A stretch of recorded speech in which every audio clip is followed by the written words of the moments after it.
Nyan padahal kalau ku pega wate kame moto perintah tim le ya tidak ditanya tame motonya benar sim B2 lah hanap tim hanji kebut.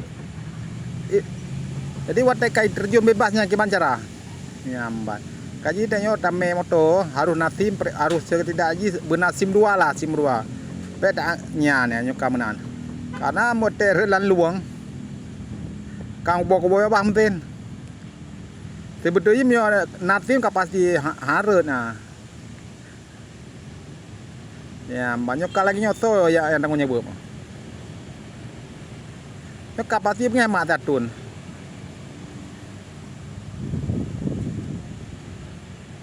perasaan mungkin na gibang ba na pelampung le motong hengnya iplewat aju jadi yang kemana yang pelan pokoknya pada tempat putuh nyo kalinya moto kai mano tro tai tenom ji kabu huak di untuk sementara aja no tapi tapi baru ada cerita masalah pakiman kronologi ji pada ada yang bawa pak tupir ji gimana cara ke tupir memang gadah fokus ke moto lompat ke draw ke memang kana asi nyambat yang boleh pegang kana asnya ada mungkin moto ya pegrup kenan ya mungkin kana as mungkin nada jalan aspal kadang atau nada jalan ana delung kadang nah jembatan dalam perkiraan kan mana leh bagi ada yang mau mutibah moto ji mata dari lanjurang dan tren ulu jurang naasnya yang penting walaupun naas tetap tanya bersabar hati-hati dalam bekerja apapun tanya bekerja jangan tak anggap mudah mandum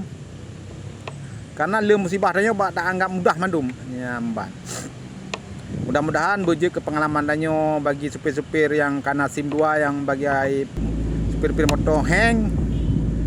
berhati-hatilah saat mau menyeberang sungai atau menyeberang dari atung ke atung ya mbak nyoka menoto dapat talah hana yang talah mentabo yang talah udah yang kai drop nyo lagi hana talah lo mentabo ya mbak cuman tayo je ke pengalaman mendeng hati-hati saat bekerja jangan tak anggap mudah mendum